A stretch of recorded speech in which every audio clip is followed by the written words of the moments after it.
Assalamualaikum warahmatullahi wabarakatuh. Salawat serta salam tak lupa pula kita curahkan kepada Nabiullah Muhammad SAW, Nabi yang telah mengangkat kita dari alam jahiliyah menuju alam yang terang benderang ini seperti saat ini. Nah teman-teman sekalian, kami dari kelompok 1 yang beranggotakan 4 orang. Saya sendiri Anissa Hoiria selaku pemateri pertama dan juga moderator. Dan adapun ketiga rekan saya yaitu Erin Puspitasari, Nur Istiqomah, dan juga Nur Amelia. Adapun materi kita pada pertemuan kali ini yaitu audit siklus produksi, pengujian, pengendalian, dan substantif. Yang pertama yang akan kami bahas yaitu audit siklus produksi. Nah, siklus produksi ini berhubungan dengan mengubah bahan baku menjadi bahan jadi. Adapun transaksi pada siklus ini dimulai saat bahan baku diminta untuk diproduksi dan berakhir ketika barang yang diproduksi ditransfer ke barang jadi. Adapun tujuan dari audit siklus produksi ini menguji kewajaran suatu pelaporan akuntansi atau asensi manajemen tentang kegiatan produksi. Nah, apa sih itu asensi manajemen? Asensi manajemen adalah pernyataan eksklusif dan implisit manajemen dalam laporan keuangan tentang transaksi akuntansi. Ada 2 kelompok tujuan untuk siklus produksi. Yang pertama yaitu tujuan audit atas kelompok transaksi yang berkaitan dengan transaksi fabrikasi. Yang kedua yaitu tujuan audit atas saldo akun yang berkaitan dengan saldo persediaan serta harga pokok penjualan. Yang ketiga, aktivitas pengendalian transaksi.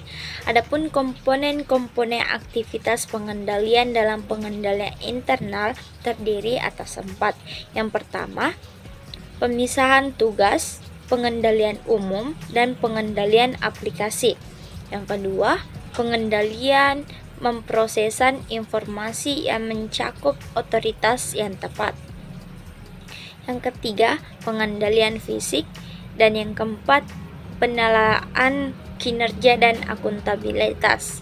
Nah, untuk materi selanjutnya akan dibahas oleh saudara saya Erin. Baik, terima kasih atas kesempatannya. Langsung saja saya lanjut ke materi selanjutnya, yaitu dokumen dan catatan yang seharusnya digunakan dalam memproses transaksi fabrikasi. Nah, adapun bagian A, dokumen dan catatan yang umum digunakan yaitu 1. Produksi order atau order produksi. Nah, ini tuh adalah dokumen yang digunakan untuk mengontrol proses produksi. Kemudian, material requirement atau kebutuhan bahan baku. Nah, ini tuh adalah dokumen yang menyajikan daftar bahan baku yang diperlukan untuk memenuhi produksi yang direncanakan. Kemudian, material issue slip atau slip penyerahan bahan. Nah, ini tuh adalah dokumen yang digunakan untuk mencatat penyerahan bahan baku dari gudang ke area produksi. Kemudian time ticket atau tiket waktu. Ini adalah sebuah catatan yang mencatat waktu yang dihabiskan oleh pekerja untuk melakukan tugas tertentu. Kemudian move ticket atau tiket pemindahan. Nah, ini tuh adalah dokumen yang mencatat pemindahan material atau barang dari satu lokasi ke lokasi lain di dalam fasilitas produksi. Kemudian daily produksi activity report atau laporan aktivitas produksi harian. Nah, ini tuh adalah laporan yang mencatat aktivitas produksi sehari-hari termasuk jumlah produksi dan waktu kerja. Kemudian complete produksi report atau laporan produksi selesai. Nah, ini adalah laporan yang disusun setelah selesainya proses produksi. Kemudian buku besar pembantu atau file induk persediaan. Nah, ini adalah sebuah catatan yang mencatat semua transaksi yang terkait dengan persediaan bahan baku, barang dalam proses, dan barang jadi. Kemudian standar cost master file atau file induk biaya standar. Nah, ini tuh adalah dokumen atau file yang berisikan informasi mengenai biaya standar untuk setiap elemen biaya yang terkait dengan produksi. Nah, elemen biaya itu seperti biaya bahan baku, biaya tenaga kerja, biaya overhead pabrik, dan biaya lainnya. Kemudian raw material inventory master file atau file induk persediaan bahan baku. Nah, ini itu adalah file atau catatan yang berisi informasi tentang persediaan bahan baku yang dimiliki oleh perusahaan secara rinci. Kemudian lanjut ke bagian B, yaitu fungsi dan pengendalian yang terkait. 1. Memulai produksi. 2. Memindahkan barang. Kemudian mencatat transaksi pabrikasi. Jadi pengendalian dalam ketiga fungsi ini tuh bertujuan untuk memastikan bahwa proses berjalan efisien, persediaan terkelola dengan baik, dan informasi yang terkait dicatat dengan akurat. Kemudian bagian C, pengendalian manajemen. Pengendalian manajemen ini merujuk pada proses yang dirancang untuk memastikan bahwa tujuan organisasi dicapai dengan efektif dan efisien. Kemudian bagian D, sistem ilustratif untuk pemrosesan transaksi pabrikasi.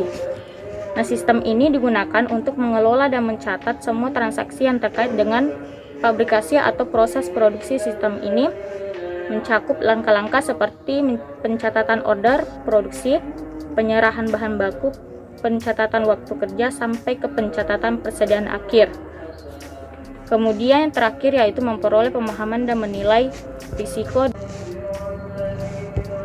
Nah, proses ini tuh memahami sistem pengendalian perusahaan serta mengevaluasi risiko-risiko yang dapat mempengaruhi efektivitas pengendalian guna meningkatkan efektivitas dan efisiensi pengendalian serta melindungi aktiva perusahaan dan mencapai tujuan organisasi. Nah, jadi itulah penjelasan materi dari saya. Selanjutnya saya alihkan kepada pemateri selanjutnya. Baik, adapun materi selanjutnya yaitu pengujian pengendalian. Yang pertama, pemahaman sistem informasi akuntansi untuk pelaksanaan transaksi seperti manufaktur dan perhitungan fisik sediaan. Yang kedua, penentuan kemungkinan salah saji dalam setiap tahap pelaksanaan transaksi manufaktur dan perhitungan fisik sediaan. Yang ketiga, penentuan aktivitas pengendalian yang diperlukan untuk mendeteksi dan mencegah salah saji dalam setiap tahap pelaksanaan transaksi. Yang keempat, penentuan prosedur audit untuk mendeteksi efektivitas aktivitas pengendalian. Yang kelima, penyusunan program audit untuk pengujian terhadap transaksi. Adapun materi yang selanjutnya lagi yaitu pengujian substantif atas saldo persediaan. Yang pertama, menentukan resiko deteksi untuk pengujian rincian. Yang kedua, merancang pengujian substantif. Yang ketiga, prosedur awal. Yang keempat, prosedur analitis. Yang kelima, pengujian rincian transaksi. Yang keenam, pengujian rincian saldo. Yang ketujuh, penentuan waktu dan luas pengujian. Rencana perhitungan persediaan, melaksanakan pengujian persediaan yang ditentukan dengan sampel statistik. Pengamatan persediaan awal, dampak terhadap laporan audit, aplikabilitas pada asersi, pengujian klerikal atas akurasi daftar persediaan, pengujian penetapan harga persediaan, dan yang terakhir pengujian harga pokok yang diproduksi. Itulah materi dari saya. Selanjutnya saya kembalikan kepada moderator. Baik, terima kasih. Selanjutnya kita masuk ke proses daripada audit siklus produksi. Seperti yang kita lihat pada slide, ada diagram konteks mengenai siklus produksi. Nah, siklus produksi itu mempengaruhi dan dipengaruhi oleh 5 hal. Ada siklus pendapatan, siklus pengeluaran, siklus penggajian atau SDM, sistem buku besar, dan pelaporan, serta pihak manajemen. Nah, antara siklus pendapatan dan siklus produksi, di mana siklus pendapatan itu akan memberikan informasi mengenai produk apa yang dipesan dan ramalan serta prediksi penjualan yang akan digunakan oleh bagian produksi dalam menyusun rencana produksi dan jumlah persediaan. Sebaliknya, siklus produksi itu akan memberikan informasi mengenai produk apa saja yang telah selesai dibuat dan jumlah produk yang tersedia untuk dijual. Nah, antara siklus produksi dan siklus pengeluaran, di mana siklus produksi itu akan memberikan informasi tentang bahan baku yang akan dikirim ke siklus pembelian dalam bentuk surat permintaan pembelian. Sebaliknya, siklus pembelian itu juga akan memberikan informasi tentang bahan baku yang dibeli dan pengeluaran lain yang termasuk dalam overhead pabrik. Kemudian antara siklus produksi dengan siklus penggajian atau SDM, di mana siklus produksi itu akan memberikan informasi tentang semua kebutuhan tenaga kerja yang akan dikirim ke sistem siklus penggajian atau sumber daya manusia, di mana nantinya itu akan memberikan data tentang semua biaya tenaga kerja ke siklus produksi. Selanjutnya, siklus produksi itu akan memberikan informasi tentang harga pokok produksi ke sistem buku besar dan pelaporan, memasukkan semua informasi tentang harga pokok produksi. Nah, selanjutnya setelah sistem buku besar dan pelaporan, selanjutnya itu akan dilaporkan ke pihak manajemen. Adapun studi kasus yang terjadi pada PT Kreasi Prima Printing, di mana perusahaan ini merupakan perusahaan yang bergerak di bidang pemasok alat tulis kantor dan percetakan.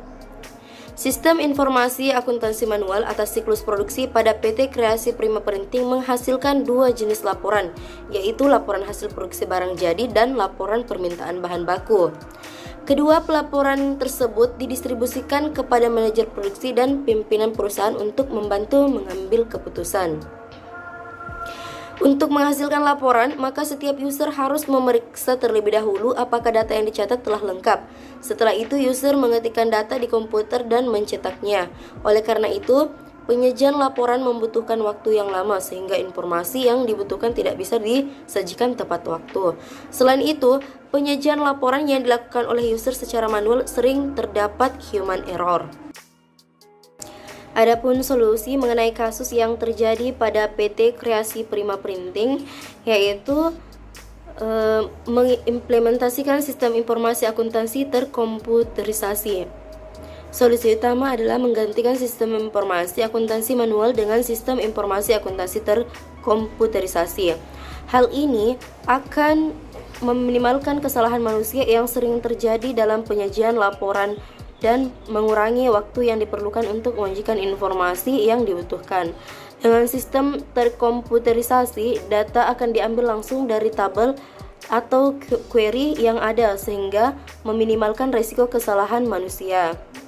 Kemudian ada otomatisasi proses perhitungan. Nah, dalam sistem informasi akuntansi terkomputerisasi, perhitungan dapat dilakukan secara otomatis oleh program aplikasi. Hal ini akan menghilangkan kebutuhan untuk melakukan perhitungan manual oleh pengguna. Dengan demikian, laporan itu dapat disajikan tepat waktu tanpa harus menunggu proses perhitungan manual. Kemudian ada penghapusan laporan yang tidak memberikan manfaat.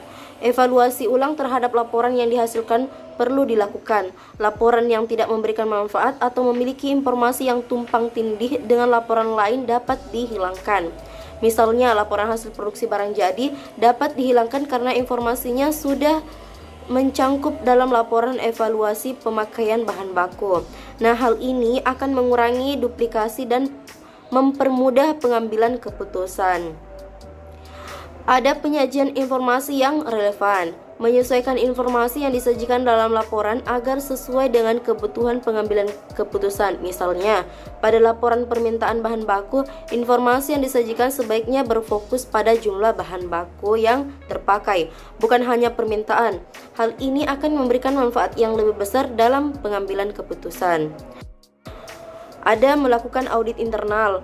Implementasikan audit internal secara teratur untuk memastikan keakuratan dan keandalan data yang digunakan dalam sistem informasi akuntansi terkomputerisasi. Audit internal dapat membantu mengidentifikasi dan mengatasi masalah yang mungkin timbul, serta meningkatkan efisiensi dan efektivitas sistem. Baik, itulah tadi presentasi dari kelompok kami. Semoga bermanfaat bagi teman-teman sekalian. Sekian dari kami. Wassalamualaikum warahmatullahi wabarakatuh.